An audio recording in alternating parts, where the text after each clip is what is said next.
Welcome to Feminist Founders, a podcast that explores how to create a more equitable world through entrepreneurship. I'm your host, coach and journalist Becky Mollenkamp. Feminist Founders is a listener-funded podcast. Your contributions enable me to continue bringing you these important conversations without corporate advertising.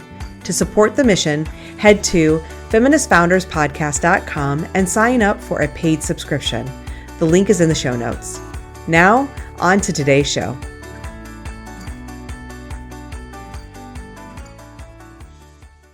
Can you believe we are coming up on the end of season 2?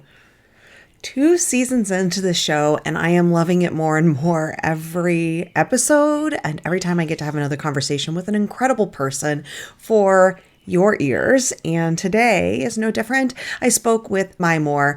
She's an award-winning social impact leader and co-founder of EYEJ, which is Empowering Youth and Exploring Justice, and also is the founder of Boss Me In, a purpose-driven organization led by and bridging diverse intergenerational women to solve the future of work by creating connection, wellness, and inclusivity. And we talk a lot about that. Gen Z, younger workers, bridging the gap between what was and what the future holds. It's a really wonderful conversation about community and the future of the workplace that I think you'll find very valuable. Of course, before we dig in, please take a minute to listen to an ad from another amazing podcast in the Feminist Podcasters Collective. Hi, this is Amy Pons with Women Making Moves, where we celebrate the moves that women are making. This podcast is all about the women of the world who are doing things differently, living, working, being, finding their unique brilliance. I tap into their energy, we share a safe space, and we get a little fun, a little spirited and animated. This is a place where we celebrate intersectional feminism and women on the front lines to create the balance between the divine masculine and feminine that we've never seen in this lifetime. And I invite you to explore your unique brilliance. Cheers. Okay, for one of the last times this season, only a few more episodes to go, please enjoy this conversation with Mai Moore. Hi, Mai. Thank you for being here. Thank you for having me. I'm excited to chat with you about networking and all sorts of things community based. But before we do that, I want to ask you if you could just quickly tell us a little bit about your relationship with feminism. I'll be honest, I don't really get into like categorizing and stating feminism, because feminism, if you look up the definition, is really just being a human, and so I definitely have a relationship. I definitely fight for women in my work and believe in women and believe that women are the most powerful force. But at the end of the day, it's about, equality and being equitable and inclusive and belonging and being human to me. I know those are all things that are deeply important to you, things that you're really working on in your work around equity and inclusion and humanity. And specifically, your focus right now, anyway, seems to be largely around working with younger folks. Boss Me In, and then you also co-founded Empowering Youth Exploring Justice, both of which are focusing on younger people. Boss Me In, I think, is really around college-age women who are entering the workforce. And then the EYEJ is, I think, maybe more school-age children. And both of those organizations are about helping people become agents of change. So I wonder if you could just kick me off. I know you have a daughter who is college age, so that may be part of it.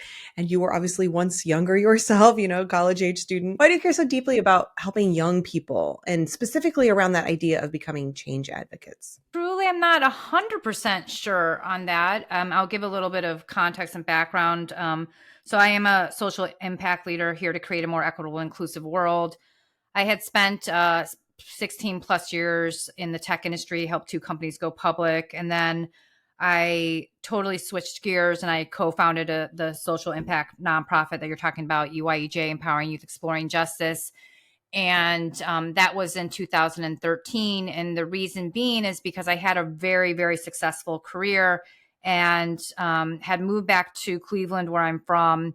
And I'm who I am is really a bridge and a connector. And I saw in Cleveland how there was 27,000 nonprofits, yet young people were still in the state of toxic stress, and it didn't make sense to me. The connection was missing between the real impact that could be made. And I think also it was my time to give back. I was calling on what are my skills, what do I know how to do, and I'm very entrepreneurial, and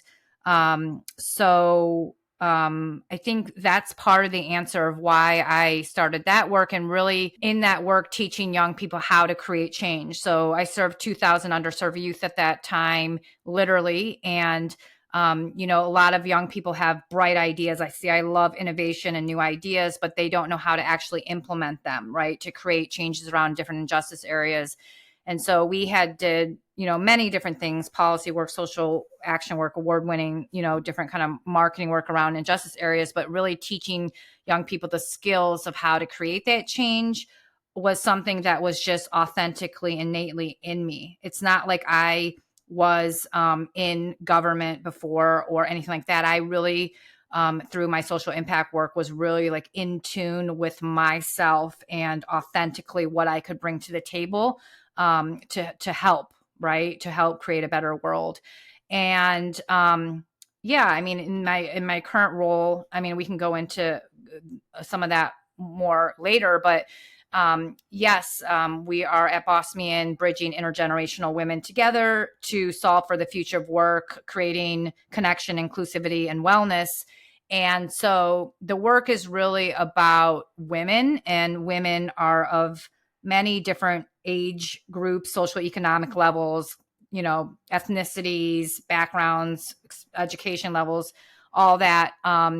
But the future of work is in danger, and Gen Z are our now, right? They're not our future, they are our now, literally. So yes, to answer your question, yeah, sure, some of it is I have a 19-year-old BIPOC daughter in college who's already been through so much adverse situations, but ultimately I think about my responsibility as a human and my duty, my calling, and knowing that we need to ultimately help our world, and our young people are our duty to support, empower, and set up for their future. And you mentioned Gen Z, because I know with Boss Me, and that's really the focus, are these young Gen Z. They're not even that young anymore, right? But these Gen Z folks that are moving into the workforce.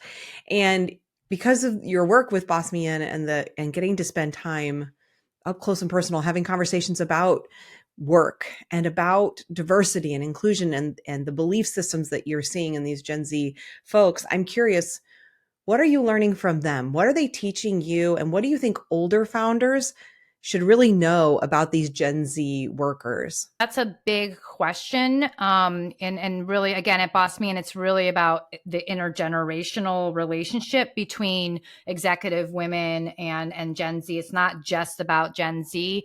But I think just with my work experience in the last 10 years or so, working with young people, I happen to know some of those skills. And I would say with Gen Z, what they really demand is ultimately they have no time for the injustices, and they really demand authenticity and authentic leadership. And they really demand transparency. And they really are really about innovation, right? And they really care. They really care about their cohort of other Gen Z. It's so, it's on us as older people. We've really dumped a lot on them. Of course, in history, there's always been like catastrophes, and there has been pandemics before, but we're really in a new world where it is kind of a lot at once, and we've really just dumped it on them. And so we have even a bigger responsibility of being as leaders, being a servant leader, to use our resources, our connections, and expertise and experience to then listen to them and respect Gen Z for their ideas, for problem solving, their support that they need, the empowerment that they truly desire to do what they passionately see to help this world as well. You mentioned earlier the future of work is in danger.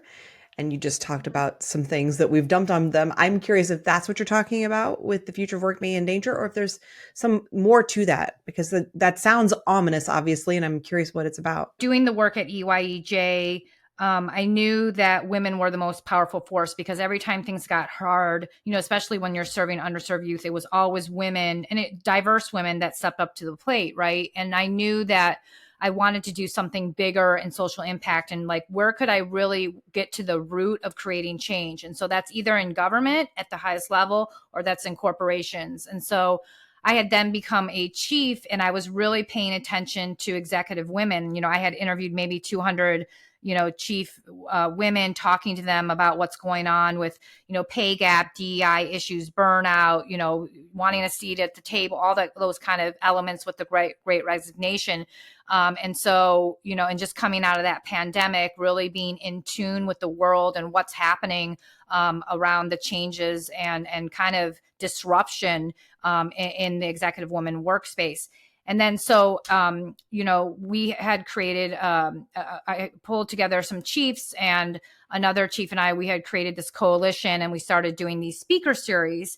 And along with that, I was asking women, like, what is it that you want to see? What change? Who do you want to help? And it was young women. And so I was like, I know how to do this, right? And so just bridging then with the executive women and their authentic storytelling and the things that they had been through to get to the C-suite, right? And then bridging that with what's going on with young people.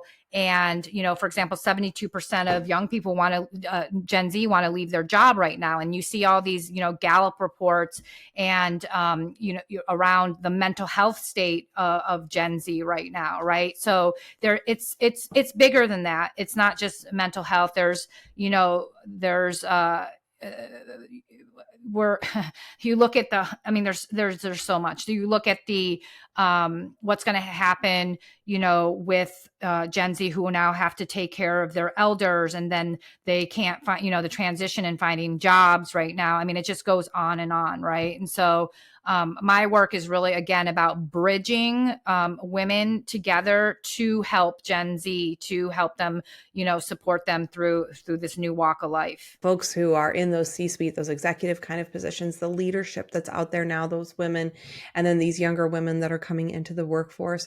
What are the differences in what people who've been in the workforce for a long time, what they needed when they were starting their careers versus what these Gen Z women need as they're starting their careers? I think that what is needed is a lot of training and intergenerational leadership. You see billions of dollars going into the future work. However, only 1% to 2% of those dollars are really focused on Gen Z. And then you talk to the executive women, and people are curious, but they don't. Then some may have some experience, having younger teams and all that, but there's not really a lot of solutions and answers to intergenerational leadership. And I think that's what Boss Man does really well. And I would say the positive, though, on the flip side is that executive women and Gen Z are super busy, and they want change now, right? They want action. And again, I think that Boss Man does a really good job there, especially with our BMI mentorship program, where we are kind of eliminating all the fluff and like getting to action when we connect the executive women with the Gen Z, getting them into the internship, getting them into the jobs, connecting them, networking them, whatever that they need, the social emotional development, like getting to action quicker, so that we can make real impact together. You just started this more recently, and what was it that made you say, there's a hole here, there's a gap here, this is something that's needed? What's missing in all of the sort of mentoring programs and, networking programs and things that are out there that this is taking care of? Again, I think the differentiators with Boss Man is that embracing diversity. So we have a very intergenerational team, and there is not one person more important than the other, whether you are an executive with $300 million experience, 30 years experience, or you're a Gen Z who's 19 in college. Everybody has a committed role to play. And I think the difference is that we respect each other, we listen to each other, and we innovate each other. And so, Yeah, I mean, to answer your question, um, the difference is that's the answer that we're demonstrating in leadership that corporations need to learn from.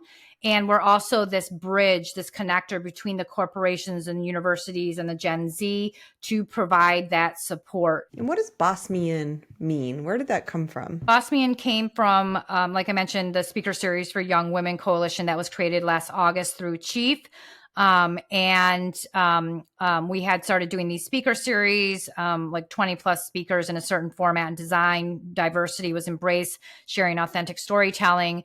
And so we had over 300 young women attend those. And so then we asked them, because I knew that we were going to bridge out into an actual company. And so we asked them, like, what would you name, after this work that you've seen, these events, how would you name this new company? And so they chose Boss Me In. I guess I kind of can see it both ways of sort of it being you are the boss, like help me, like fill me in, and then also kind of like I'm ready to move into those ranks, like bring me into the boss ranks. So I guess maybe it kind of works both ways. I love to ask people what they think. What does Boss Me In mean to you? And that's I love that answer. Well, I love that Bosmian is focuses largely and a lot on mentoring. And I just recently had someone ask me a question about mentoring, about how established business owners, founders, how they can mentor others to help them integrate their beliefs into work. So the people who are listening to this are people who, like you, care deeply about social justice, about DEI issues, and also, we are often told in the professional space that we should keep our quote unquote politics out of business, that personal and professional don't mix, and all of these sort of things that can leave people feeling a little like, I don't know how to integrate my full self and all of my beliefs into my work, into what I'm doing as a founder, as a leader. So, what kind of advice do you have, like for people who are mentoring other people, about how to navigate all of that? It's really about self-awareness, and being more confident in yourself as a leader, as an individual, knowing who you are. I mean, obviously getting to know ourselves is a lifelong scenario. But the more that we can center in ourselves, then we can be more authentic and show up in a more true way. And so that's a principle at Boss Me In. We have a no mask policy, and that resonates with Gen Z, because Gen Z really demand authenticity, right? And it goes deeper than that. The truth is, in social impact work, if we really want to make real impact, the more that we are true and pure in ourselves, the more that we can help mentor and we can help support and create, a better and more equitable world. And that goes for anybody. That goes for corporations. Anybody. We have to bridge. We have to be more pure in ourselves in leadership, and we have to bridge and really respect the other party, because it's always a two-way street, right? And so it's not like one party is more important than the other. It's really it's relationship building, right? It's really acknowledging each other, listening to each other, and coming to solution together collectively.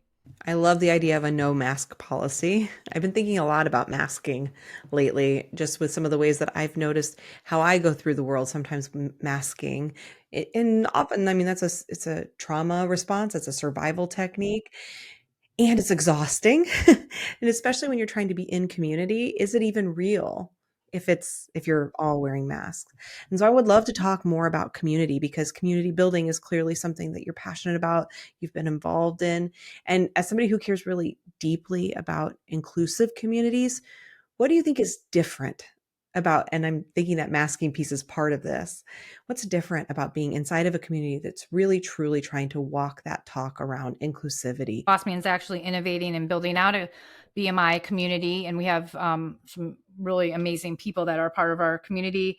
I think, again, what's unique is, showing up as your true self, that authenticity, and also the truth is again, it goes back to that servant leadership, is that even if you have 30, 40 years of experience, no one alone has the answer these days, right? And Gen Z don't have the answer alone either. And it's really about that discussion and really brainstorming together, strategizing, saying, oh my God, I have no clue, or oh my God, I screwed up, and not judging, right? Not judging the other party and not criticizing, but lifting them up and encouraging them and saying, hey, have you thought about this? Or, oh, no big deal, whatever. We make mistakes, we move on, right? And so resilience is part of that as well. And openness. I would say definitely being open-minded.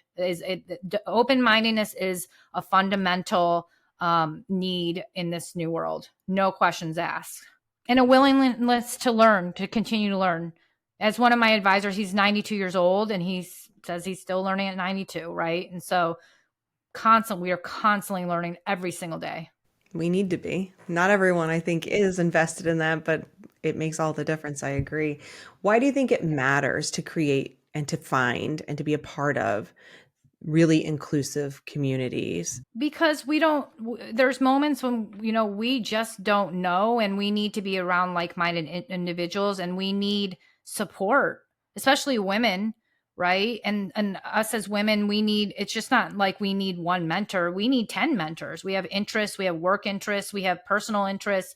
But to be around like-minded people who do want to see change, who really do care, and who want to brainstorm, collaborate, and be open to new thoughts and ideas. Diverse thoughts and ideas is huge, right? In a safe space. I think that's fundamental key right now. All of us need safety, right? And so finding a safe space where you can be completely vulnerable and open and, just talk is priceless. Priceless. That word safety is such a tough word, right? Like how do you create safety? What is safety? What's safe for one person versus another? And we hear people talk about safe spaces a lot. As you're building Bosmian and community inside of that, what are you all doing around safety? What does it mean to you? And what are like the actionable things you're doing to try and create a space that does feel safe for people of all walks of life? Just to give a background, I've always been about that. In the last, even with EYEJ, we conducted 1,000 discussions literally, and those were safe spaces where diverse people came to speak with young people, and Bosmian is no different. I mean, even on a day-to-day level, like in our Slack, we're constantly, I think the people who are older and more experienced are constantly have a watch out. It doesn't matter what role you are. I think everybody's looking out for each other. How are you doing today? What's going on? One team member might have a funeral today. The other team member, was at an emergency room the other day, but just being like open and open to every day being maybe different and different challenges and different moods going on, and not judging, not criticizing, just being a team and other team members maybe step up while that person can't be there, and just being compassionate and empathetic and kind, and understanding that we are human, I think is really key fundamental things for safety. And if something does come up that is out of that kind of vibe and minutia, then the leadership has to speak up and say, hey, you got to speak up. You got to be a leader and say, hey, that doesn't really equal or match what the culture that we're trying to keep going and momentum here on. Even the spaces that are most committed to safety or inclusion or creating really diverse spaces, like they're going to make mistakes. People make mistakes. They will unintentionally, sometimes intentionally, but let's hope if they're trying, they're unintentionally. Sometimes they'll cause harm. I know you've experienced this. I certainly have. And I'm just wondering, what are your thoughts on, for people who are, because a lot of people listening to this will be people who are running communities. And even if you don't have a membership or a community in that sense, if you're a leader, you are a part of culture making and a part of community. Your team, your clients, your customers, all of that is community. So in those times when you get it wrong, right, you cause harm, what are the things that you shouldn't do? Like, what are the ways to really mess that up? And then what are the right ways to come back from that? When that moment happens, again, I go back to being a human and just apologizing or just bringing it up for discussion, maybe gathering the group and say, hey, do we want to chat for 20 minutes about this topic? How's everyone doing?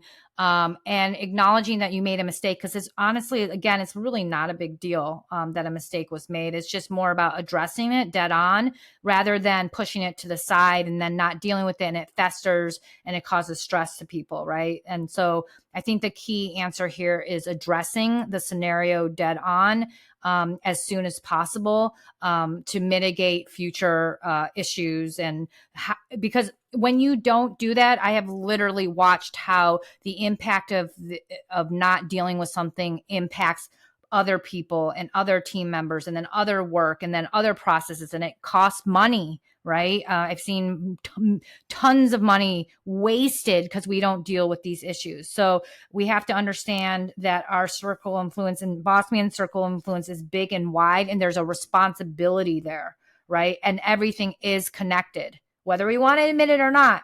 Everything is connected. And to your point, there are going to be scenarios, especially in this world and everything going on, there are going to be instances where something does break that safety moment or cultural environment. And so also I think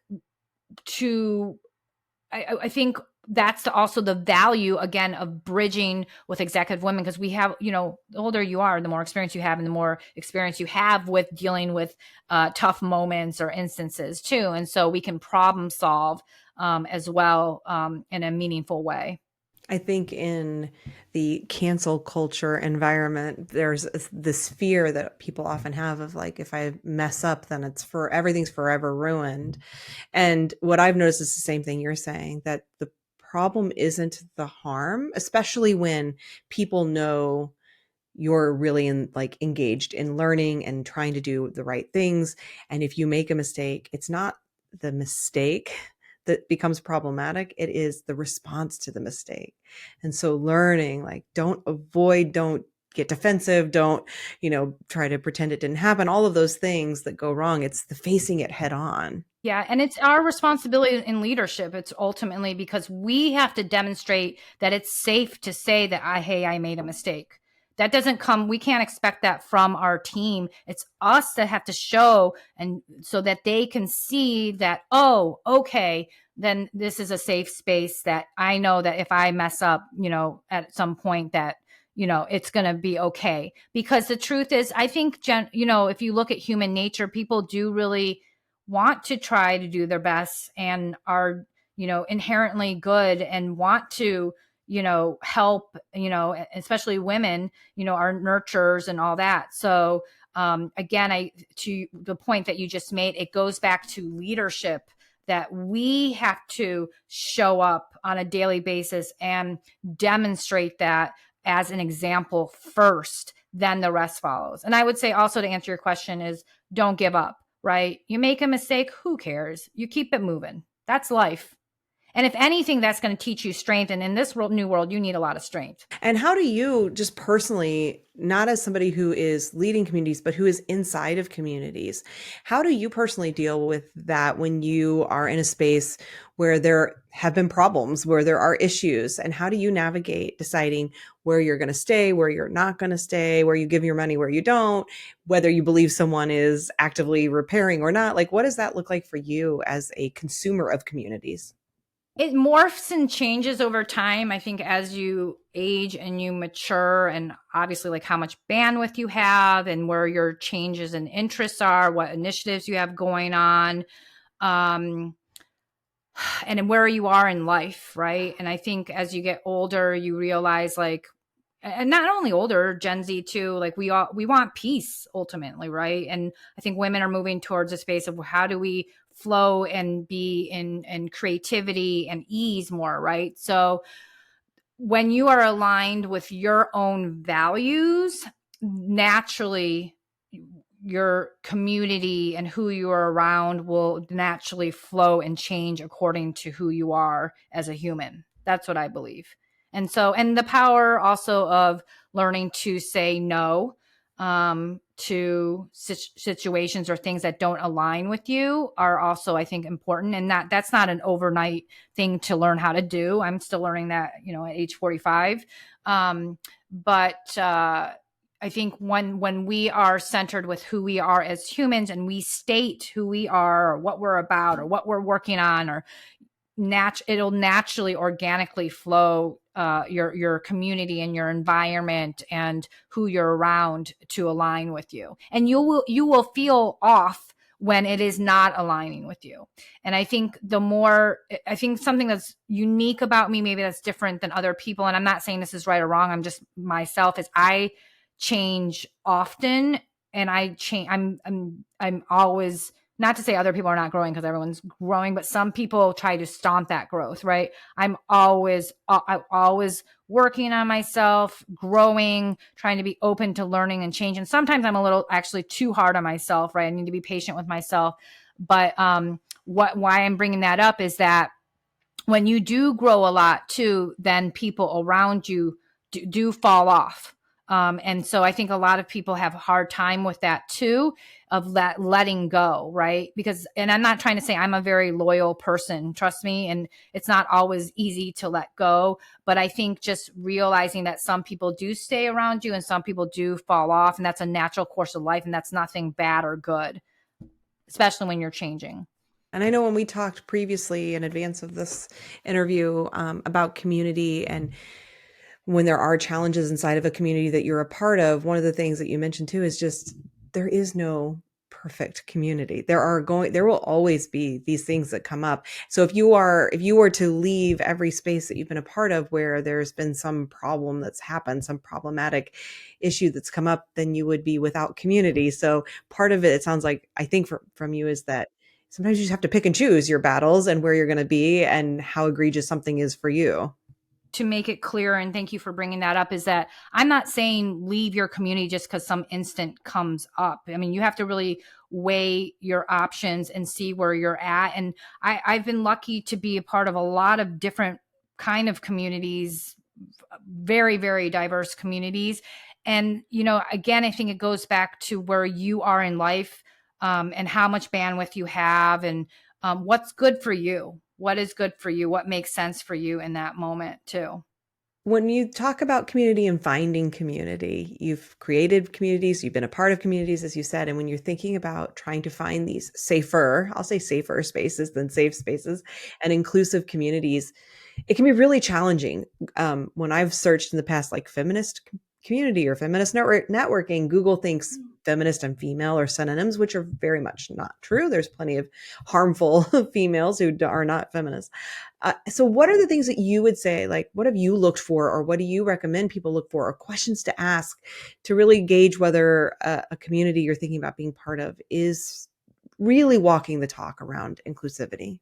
You're definitely a leader, because you just gave your own answer that you couldn't find the community that you needed, so you created it.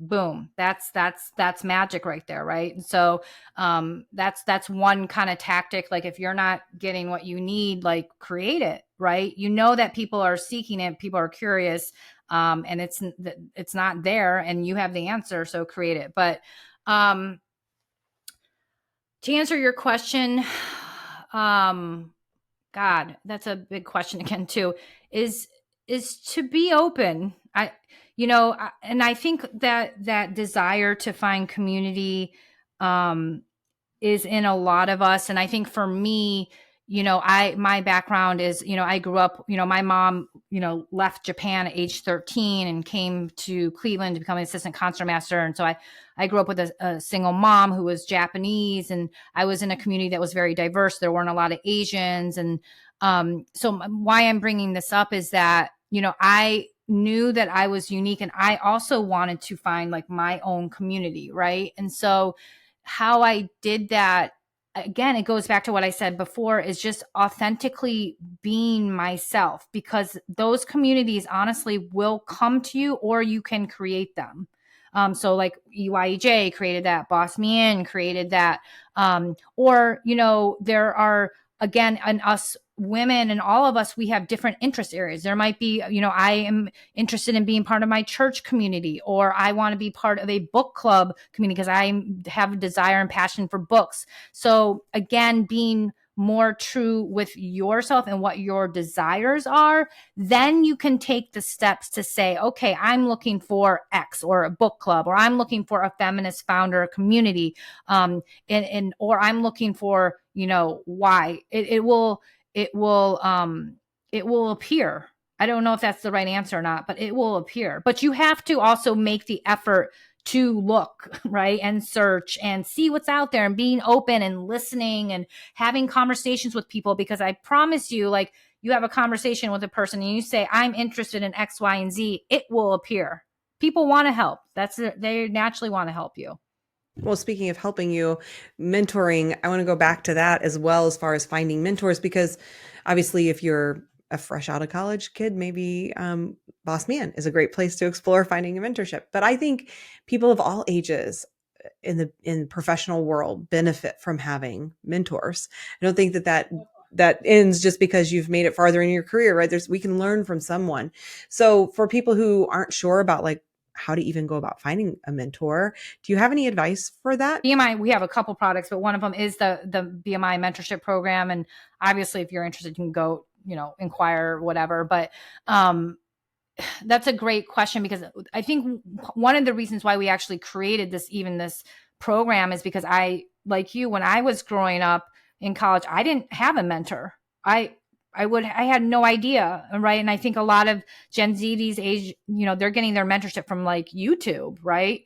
I think about my daughter. Yeah, she has an advisor in college, but does she have a real mentor? No. And so to answer your question, I mean, obviously Google is great. There are a lot of amazing nonprofits that have straight mentorship program. BMI is a little bit different. We're not a nonprofit, but I think it's also about asking and networking, talking to people and say, hey, I need a mentor, and not being afraid. I think us women at any age are sometimes nervous to say, oh, I need a mentor, because it seems like, oh, I'm inadequate, or I need help, or, I'm defunct in an area. No, we all need mentors in many different capacities and ways. Everybody deserves to be supported and empowered. Right. So I think it's really about stepping up to the plate, and also asking, or whatever, putting a social media post on LinkedIn, like, I'm looking for a mentor in X, Y, and Z in this field or this experience. So vocalizing and saying it, it will come to you. You just mentioned with the mentoring, and I think also with networking, that you have found women, and I'm assuming probably also folks with other marginalized identities, have a lot of fears around, allowing themselves these things, the fears of how they'll be perceived, or what people will think. Oh, I'm deficient, so I shouldn't have a mentor. Or, I'm wondering, around networking, what are some of the things that you've noticed that maybe keeps people from feeling empowered to be visible and to get out and network? Practice. You may not, you may ask somebody, not get it right the first time, keep going, ask another person. And, it's just like public speaking. You practice. You may not get it the first time, and that's okay. But it's about practice. And that's the best advice I can give. And don't give up, right? If you know in your heart and your gut that, like, you want to be in X industry and X career, and you need a mentor and why, like, stay true to that. Stay true to yourself, and perseverance and not giving up is key. And I think it takes courage, I will admit, especially in this world where to your point, the cancel culture, I can't even keep up with all the things. You get judged, criticized, but I think the more solid you are in that internal confidence, like, who cares? Stay true to yourself and what you need for yourself. And I know it's not always easy. And I know we don't have the answer. Sometimes we're just trying to figure out, like, what is my passion? What am I into? I don't know what career I want. But then that you need support, and a mentor would help you, maybe guide you in the right direction. So that you can ask for maybe a general mentor. Maybe it's a woman, with experience, and to guide you, help you decide on what career or what pathway you want to take, or you want to become a founder or whatever. Right. So, that would be my advice. We're talking here about people who hold marginalized identities, and in the professional space, you work with a lot of executives, women executives, and I know that I don't have to tell you the statistics around how many women are in the C-suite, and how many, then if we start to break it down even more, how many women of color are in C-suites, how many LGBTQ women or LGBTQ people in general are in C-suites, are in just in leadership positions in general. The challenges that those folks hold or have and face in trying to advance. And so I'm wondering, with all that you've been doing with those people who have made it into those ranks, I'm assuming that if they're part of Boss Me and they want to be change agents, they want to create change. What is the change that they're trying to create? I think people just want fairness ultimately. And they want to be able to do what they were called to do, or what their passion is ultimately. I don't think that, and so if you break it down, yes, of course, like people want the same access as a white male for a board seat, or they want, equitable pay, or they don't want to be discriminated against or oppressed because they are a person of color, right? They want a fair chance, or a person of color doesn't want to have to do double the amount of degrees and work just to prove themselves as a white woman, right?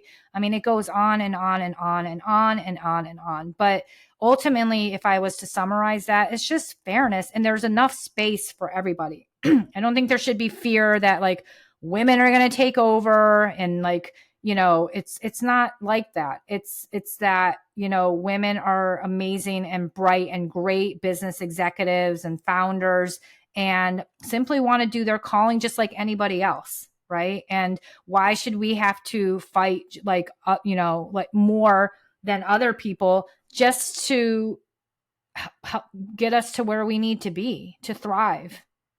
It's not fair. So I just think that it's not that women are complaining. It's not that women are being disruptive in my eyes. It's just we just simply want to be who we're meant to be. And you're preaching to the choir with this audience, because these are all folks who, listening, if you're listening to Feminist Founders, you're somebody who wants a more equitable world and wants business to reflect that and be a part of that change. And as somebody who cares about community, I'd love to hear what you think about, you talk about creating change agents. Change is important. We're trying to create this new world. How important is community in doing that? Look, I'll put it this way. I grew up as a BIPOC kid, single child, a single mom, and I didn't always feel like I belonged. And hence why I think I was blessed to be able to experience a lot of different kind of communities. And I think community is really, really important. And ultimately, people just want to belong.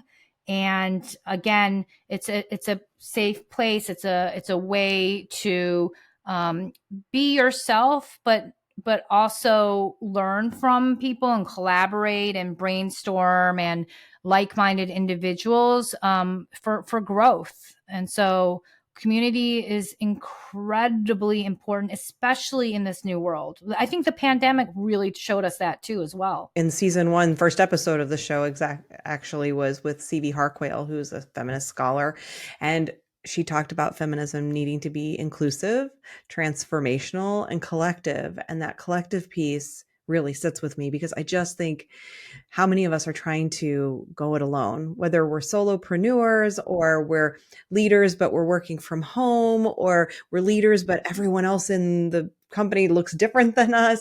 We can feel very alone, and you burn out that way. You can't stay engaged in the fight, right, for change. So I think community is so important. So I'm glad you're out there creating communities. I definitely relate in those moments that you are really alone in leadership. Hence, I think why mentors also help and community also helps. But there's a special there's a special element of leadership for founders in my heart, because the truth is, I think at the end of the day, founders do sometimes need that alone time to be able to create and innovate and come up with what is that secret sauce or that mission. And so it's tricky. But I was just at an event last week in Detroit, and there was a bunch of founders, and it was just refreshing, like to be like, hey, founder to founder, like I feel you. Well, I want to talk about your own experience with founding and where you're at now, but maybe in the past as well. But I'm just curious, like when you think about running a business and how you go about it, what are the things that you're trying to do that maybe push back against? I heard another podcast episode with you where you talked a lot about capitalism, and we haven't really gotten into that, but clearly capitalism is a thing that's very much at play and all of the reasons for oppression and, exclusion. And so what are the things that you do as a business owner, as a founder, to push back against that, to try and change these systems, even if it's in the smallest of ways? I do that on a daily basis because, that's part of the reform work of Boss Me In. And as we know, as founders, there are so many different paradigms to businesses, especially with Boss Me In, just with our circle of influence and who we're partnering with and who we're selling to in our team and, funders and all that. So I think what's different is we've been very different. I think one thing that's been very different is that we internally were our own incubator, right? Because I have startup experience and I brought on a lot of executives, which is not typical for startups. Startups, they usually say, oh, you need a founder or you need a co-founder. But what I did is I brought on a lot of founding members and I made it so that it's fair, that they got shares and they have ownership in the company.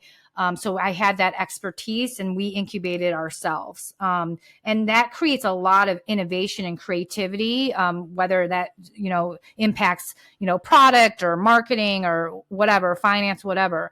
I think the other thing that's different is culture. We put culture first every single day. It is really about people at Boss Me In, which is, I feel so blessed to do this work. This has been absolutely the best team I've ever had in my working career, because we are constantly, again, in tune with each other every single day and like, what are the goals? And everybody's really responsible for what they work on. And we're just a team where there's hardly any politics at Boss Me In, if you can believe it, even with all these executives and Gen Z, like we are just a team.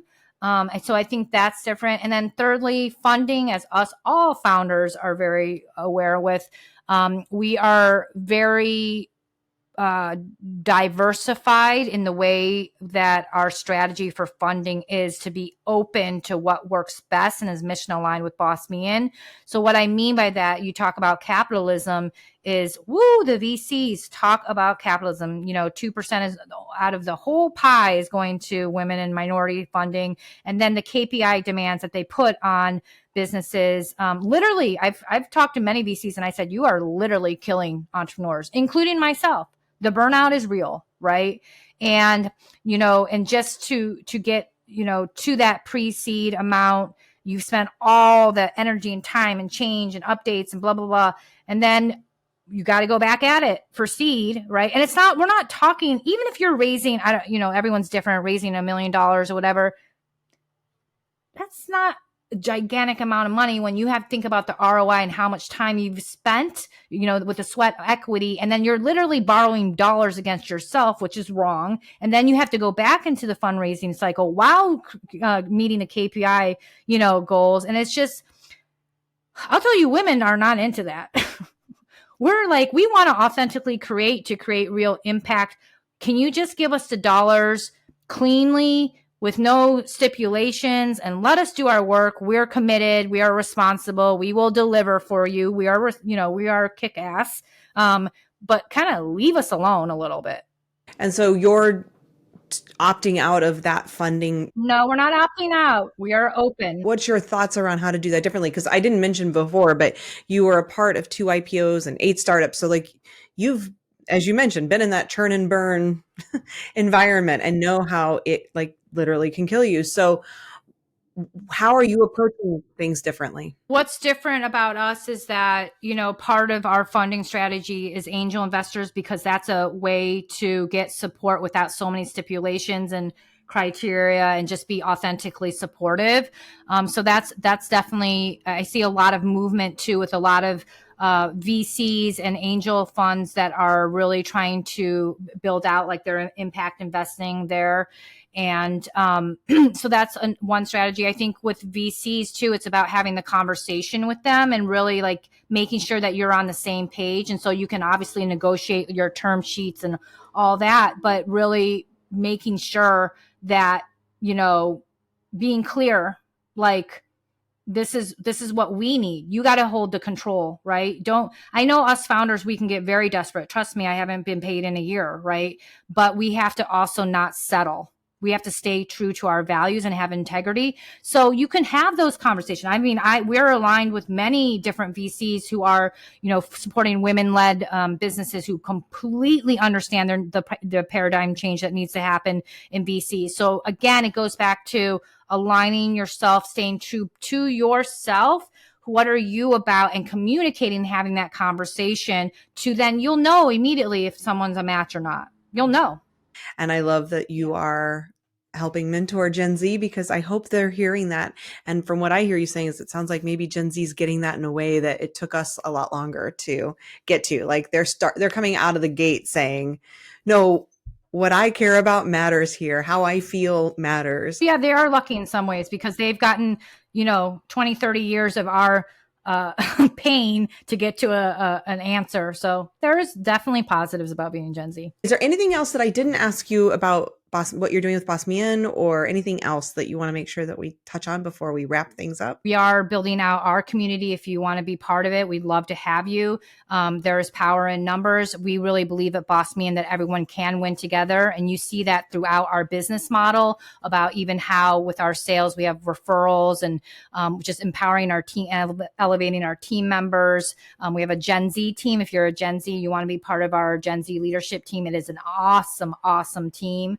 But always open, because every day is a new day, and very open to feedback and collaboration as well. Well, I like to wrap things up by asking for a resource. I think it's always nice to learn what other people have found helpful to them in their own journey, whether that's a book or a podcast or just an educator, but something that's been helpful for you. I'll give a couple different things. I'll give a book. I always go back to the 4 agreements. That's like a staple for me to follow when things get hard or you need guidance. I want to give a shout out to my mentors and coaches. They've been very diverse. Asanda McKinney, she's very focused on self-awareness. Thanks for recommending the 4 agreements. I always forget, but I think it is such a beautiful place when we talk about community. I've used the 4 agreements before inside of community as sort of a foundational piece of like shared understanding of how we show up and how we behave together. And when we talk about how do you create those safe spaces and communities, it's a really great place to start. Definitely can help build kind of the mission alignment of the community for sure. And then the last thing I always say is I want to know an organization that I can give to as a way to say thank you for your time and to shine the light on an organization that's doing good work. In your case, I think I know what it's probably going to be, because it's probably yours, Empowering Youth and Exploring Justice. Is that correct? If you want to do nonprofit, definitely EYEJ.org. If you want to become a minority stakeholder investor or contributor, then bossmein.com. I will be making a donation to EYEJ to say thank you for your time.